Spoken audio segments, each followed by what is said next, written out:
Sa Re Ga Ma Pa little சாம்ப்ஸ் மித்ராவுக்கு Pavithra உதவி பண்ண போறாங்க அப்படிங்கிற மாதிரியான செய்திகள் வெளியாகி சோசியல் மீடியால வைரலா போய்கிட்டு இருக்கு. என்ன நடந்திருக்கு அப்படிங்கிற கம்ப்ளீட் டீட்டெயில தான் இந்த ஒரு வீடியோல நம்ம பார்க்க போறோம். சரிகமபா லிட்டில் சாம்ப்ஸ் சீசன் 5 ஸ்டார்ட் ஆகி 2வது வாரம் மெகா ஆடிஷன் போய்கிட்டு இருக்கு.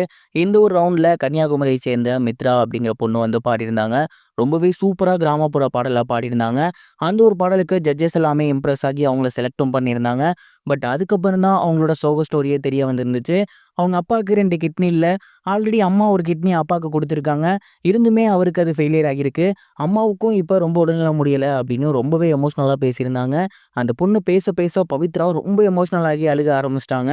அண்ட் அதுக்கப்புறம் பவித்ரா என்ன முடிவு எடுத்திருக்காங்க அப்படின்னா, அங்க இருக்கக்கூடிய கண்டஸ்டன்ட்ஸ் இருக்காங்க இல்லையா? அதாவது எக்ஸ் கண்டஸ்டன்ட்ஸ் சீசன் 5 சீனியர்ஸ்ல இருந்து நெறைய பேர் வந்திருக்காங்க. அதுல சபேசனாக இருக்கட்டும், பவித்ராவாக இருக்கட்டும், ஷிவானியாக இருக்கட்டும், இவங்க எல்லாத்துக்கிட்டயுமே பேசி நம்ம சீசன் சார்பா அந்த பொண்ணுக்கு ஏதாவது ஃபண்ட் கலெக்ட் பண்ணி குடுக்கலாம். அது கண்டிப்பா அந்த பொண்ணுக்கு மிகப்பெரிய ஹெல்ப்ஃபுல்லா இருக்கும். அவங்க அப்பாவுக்கு ட்ரீட்மெண்ட்டுக்கு அப்படி இல்லன்னா அம்மாவுக்கு ட்ரீட்மெண்ட்டுக்கு நம்ம லட்சமோ, கோடியோ குடுக்க போறதில்ல. ஒரு 10,000 20,000 குடுத்தாலும் அந்த பொண்ணுக்கு இப்ப மிகப்பெரிய ஒரு ரிலீஃபா இருக்கும் அப்படின்னு சொல்லி அவங்களோட சீசன்ல இருக்கக்கூடிய நபர்கள்ட்ட பேசியிருக்காங்களாமா.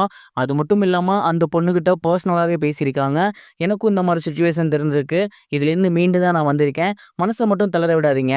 கண்டிப்பா உங்களுக்கு சரிகமபா நிகழ்ச்சி இருக்கு. ஜட்ஜஸ் இருக்காங்க. இதெல்லாம் தாண்டி மக்கள் இருக்காங்க. உங்கள கைவிட மாட்டாங்க. உங்களுக்கு என்ன ஹெல்ப்னாலுமே சரி கண்டிப்பா நான் பண்றேன். என்னால மிகப்பெரிய அளவுல பணம் கொடுத்து உதவ முடியல அப்படின்னாலுமே, என்னால முடிஞ்ச அளவுக்கு கண்டிப்பா நான் உங்களுக்கு பண்ணுவேன் அப்படிங்கிற மாரி பவித்ரா அவர்கள் சொல்லியிருக்காங்க. அந்த பொண்ணுக்கு அந்த பாடி முடிச்சதுக்கு அப்புறம் செட்ல ஆறுதல் கூறியிருக்காங்களாமா. அண்ட் இந்த ஒரு விஷயம் தான் இப்ப சோசியல் மீடியால வைரலா போய்க்கிட்டு இருக்கு. பவித்ரா அவர்கள் கஷ்டப்பட்டாலே ஹெல்ப் பண்ணுவாங்க. அதுலயும் மெடிக்கல் அப்படின்னா கண்டிப்பா ஹெல்ப் பண்ணுவாங்க. ஏன்னா அவங்க ஹஸ்பண்டுக்கு ஹெல்ப் பண்ண முடியலையேங்கிற ஆதங்கம் இருக்குன்னு சொல்லியிருந்தாங்க. அதனால கண்டிப்பா இந்த பொண்ணுக்கு உதவுவாங்க அப்படிங்கிற மாரி தான் நான் நினைக்கிறேன். நீங்க இத பத்தி என்ன நினைக்கிறீங்க? கமெண்ட் பாக்ஸ்ல ஷேர் பண்ணுங்க. இது ஒருபுறம் இருக்க ஜெயிலர் 2 ஷூட்டிங் ஸ்பாட்ல தலைவர் ரஜினிகாந்த் அவர்களுக்கு கேக் வெட்டி செலிப்ரேஷன் பண்ண போட்டோஸ் அண்ட் வீடியோஸ நெல்சன் அவர்கள் அவரோட சோசியல் மீடியால பகிர்ந்து தலைவர் ரஜினிகாந்த் அவர்களுக்கு வாழ்த்துக்கள் ஷேர் பண்ணியிருக்காரு. இன்னைக்கு தமிழ் சினிமாவின் உச்ச நட்சத்திரம், தமிழ் சினிமா மட்டும் கிடையாது, இந்திய சினிமாவின் உச்ச நட்சத்திரம், ஸ்டைலிஷ் ஐகான் அப்படின்னு ரசிகர்களால் அன்போடு அழைக்கப்படக்கூடிய தலைவர் ரஜினிகாந்த் அவர்களுக்கு இன்னைக்கு 75வது பிறந்தநாள். அண்ட் இந்த ஒரு பிறந்தநாளுக்கு ரசிகர்களாக இருக்கட்டும், மிகப்பெரிய கலைஞர்களாக இருக்கட்டும், அரசியல்வாதிகளாக இருக்கட்டும், இந்தியா முழுக்க அவருக்கு வாழ்த்துக்கள் குவிஞ்சு வந்துட்டு இருக்கு. அண்ட் இந்த ஒரு நிலையில சமீபத்தில் அவர் பண்ணிட்டு இருக்க படமான ஜெயிலர் 2 படத்தோட ஷூட்டிங் ஸ்பாட்ல அவருக்கு கேக் வெட்டி செலிப்ரேட் பண்ணியிருக்காங்க. நெல்சன் அவர்களோட சேர்ந்து ரஜினிகாந்த் அவர்கள் கேக் வெட்டியிருக்காரு. அண்ட் அங்க எடுத்துக்கிட்ட போட்டோஸ் அண்ட் வீடியோஸ் இப்போ சோசியல் மீடியால ரொம்பவே ட்ரெண்டிங்கா போய்கிட்டு இருக்கு.